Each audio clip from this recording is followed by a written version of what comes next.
चीज की बुराई याद करना बहुत आसान है, लेकिन कई बार अनजाने में हम अच्छी चीजों को करीब से नहीं देखने की वजह से मौका छोड़ देते हैं।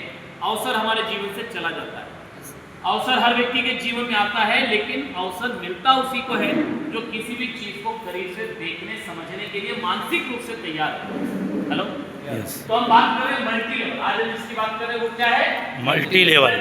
मल्टी लेवल मतलब क्या? यहाँ पर एक सिस्टम है, एक कंपनी है जो आपको फ्रेंचाइजी देगी। यहाँ पर है आप, यू यानी आप। आपने कंपनी से फ्रेंचाइजी, यहाँ पर है आरसीएम, आपने आरसीएम से फ्रेंचाइजी दी। अब आरसीएम का प्रोडक्ट आप खरीद सकते हैं, यूज कर सकते हैं, बेच सकते हैं, किसी को रिक्रूट कर सकते हैं, यानी हर चीज के लिए आपको इनकम आएगी। आप प्रोडक्ट खरीदेंगे तो भी पैसा आएगा, प्रोडक्ट बेचेंगे तो भी पैसा आएगा। आपने फ्रेंचाइजी ले ली। आपने अगर अपनी ही तरह किसी और व्यक्ति को फ्रेंचाइजी देना चाहा तो क्या आप दे सकते हैं? यस। क्या आप दे सकते हैं? यस। क्या बाटा में दे सकते थे? नो। क्या ओला उबेर वाले दे सकते हैं? नो। लेकिन आप दे सकते हैं क्योंकि आपको यहाँ पर मल्टी लेवल का ऑप्शन मिला हुआ है। आप जिसको फ्रेंचाइजी देंगे, क्या वो आगे किसी को फ्रेंचाइजी दे सकता है? यस। आप जिसको ज्वाइन कराएंगे, क्या वो किसी को आगे ज्वाइन करा सकता है? यस। और वो किसी को ज्वाइन करा सकता है? यस। और वो किसी को ज्वाइन करा सकता है? यस। इसी को बोलते हैं मल्टी लेवल मार्केटिंग। यहाँ हर व्यक्ति अपना नेटवर्क बना सकता है और टाइम, मनी और सिक्योरिटी, ये तीनों चीजें हासिल करके अपने जीवन को आर्थिक रूप से आसान बना सकता है। वाओ, क्या बात है। पर्याप्त समय, पर्याप्त पैसा और पर्याप्त सुरक्षा, ये तीनों चीजें हासिल की जा सकती हैं आरसीएम के जरिए। लेकिन आरसीएम में पैसा आएगा कहां से? आरसीएम में पैसा कहां से आएगा? कंपनी अपने घर से देगी? नो। और क्यों देगी? कंपनी अपने घर से कैसे देगी और क्यों देगी? तो कंपनी अपने घर से नहीं देती, इसी चीज को समझने की जरूरत है। आइए हम देखते हैं आरसीएम में पैसा आता कहां से। देखिए, आरसीएम के पहले भी हम लोग सामान खरीद रहे थे जिसको बोलते हैं ट्रेडिशनल मार्केट, पारंपरिक बाजार, जिसमें एक होती है कंपनी सामान बनाती है और एक होते हैं ग्राहक सामान को खरीदते हैं, यानी हम और आप, राइट? अच्छा, यहाँ पर कोई नए साथी हैं जो पहली बार आए हैं, जिन्होंने भी ज्वाइन नहीं किया? आप पहली बार। दीदी आप मुझे बताइए, आपके घर में अगर कोई साबुन लगता है तो आप कहाँ से लाते हैं? सामने वाली दुकान से, राइट? आप डायरेक्ट फैक्ट्री तो नहीं जाते हैं साबुन लेने? नहीं जाते। आप दुकान के पास जाते हैं। दुकानदार अपने घर पे बनाता है? वो कहाँ से लाता है? वो किसी बड़ी दुकान से लाता है, मान लो नांदगांव से जाके लाता है होगा, नांदगांव वाला मान लो रायपुर से जाके लाता होगा, रायपुर वाला मान लीजिए मुंबई से लाता होगा, हेलो, यस। और मुंबई वाला मान लीजिए कंपनी से लाता होगा, ठीक है? Yes. और बीच में एक और चीज होती है जिसको बोलते हैं विज्ञापन। विज्ञापन, आज टीवी में एक सुंदर सी हीरोइन आती है और बोलती है मेरी खूबसूरती करा ये वाला साबुन। आपको लगता है करोड़ों रुपए कमाने वाली वो हीरोइन वो ये 10 रुपए का साबुन लगाती होगी? वो क्यों बोल रही है ऐसा? पैसा मिल रहा है बोलने का। क्योंकि उनको बोलने का पैसा मिल रहा है। कौन दे रहा है पैसा? कंपनी। उनको पैसा कंपनी दे रही है ऐसा लगता है। कंपनी नहीं दे रही है, आप दे रहे हैं, आप दे रहे हैं, आप दे रहे हैं, हम दे रहे हैं। क्यों? क्योंकि विज्ञापन की लागत भी सामान की लागत में, सामान की कीमत में जुड़ गई।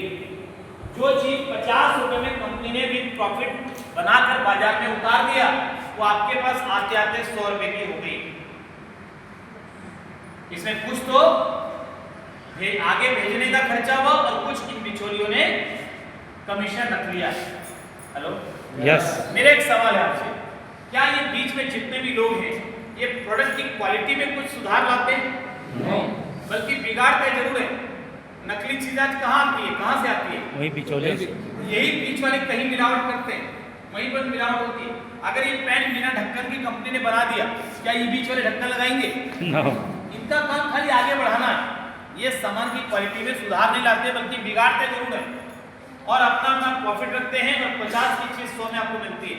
आपकी मेहनत का 50% पैसा एक ऐसे सिस्टम में चला जाता है जिसका आपको और आपके बच्चों को कोई फायदा नहीं होता। मैं आप दूसरे से सवाल पूछता हूँ, कितने सालों से आपके घर में साबुन और ये बाकी चीजें खरीदी जा रही है? बुजुर्गों के जमाने से, कई पीढ़ियों से कपड़े, लत्ते, साबुन, तेल, हल्दी, मिर्ची, और कितना रुपए आपके अकाउंट में आ गया सामान खरीदने की वजह से? कुछ भी नहीं आया। एक 5 रुपए की टॉफी दुकानदार फ्री में नहीं देता। हेलो, जबकि आप इतने सालों से सामान खरीद रहे हैं, राइट? क्योंकि इस सिस्टम में ऐसा कोई प्रावधान है ही नहीं, जिस वजह से यहाँ पर सामान महंगा भी हो रहा है और कई बार हमको नकली चीजें भी मिल रही हैं।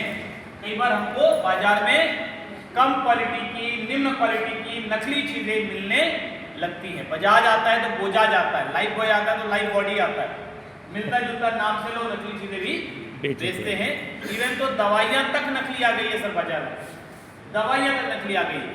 हम क्या खा रहे हैं पता ही नहीं। इस वजह से एक नए बाजार की शुरुआत हुई जिसका नाम है न्यू मार्केट या आरसीएम, जहां पर एक कंपनी सामान बना रही है और वो सीधे ग्राहकों के साथ हाथ मिला रही है। अब ग्राहक का नाम हो गया डायरेक्ट सेलर। डायरेक्ट सेलर यानी ग्राहक को खरीदने और बेचने दोनों का अधिकार है, राइट? एसोसिएट बायर या डायरेक्ट सेलर, ये ग्राहक का नाम हो गया। अब एसोसिएटेड बायर मतलब कंपनी से जुड़कर जो लोग खरीदारी कर रहे हैं उनका नाम हो गया एसोसिएटेड बायर, यानी जुड़कर खरीदारी करने वाले लोग। बाकी लोग कैसे कर रहे हैं? स्वतंत्र रूप से, वो जहां चाहे जो चाहे खरीद रहे हैं, जिसकी वजह से सामान को महंगा भी मिल रहा है और नकली भी मिल रहा है, उनकी कोई पहचान नहीं बन रही है, कोई आमदनी उसकी वजह से नहीं आ रही। लेकिन यहाँ पर आप एक सिस्टम के साथ जुड़कर एक संगठन का हिस्सा बनकर सामान खरीदते हैं, इसलिए आपका नाम पड़ता है एसोसिएटेड बायर। Associated buyer. अब फर्क क्या है दोनों सिस्टम में? ये जो बीच के लोग यहाँ पर थे वो यहाँ पर नहीं, और जो विज्ञापन यहाँ पर होता था वो विज्ञापन भी यहाँ पर नहीं होता। बदले में ये जो पैसा बीच का बच रहा है, दो फायदे होंगे। एक, सामान की कीमत यहाँ पर ठीक हो गई क्योंकि बीच का पैसा बच रहा है, डायरेक्ट सामान आ रहा है कंपनी के आउटलेट्स के जरिए, तो आपको बाजार की तुलना में समान क्वालिटी की चीजें कम दामों पर अवेलेबल हो रही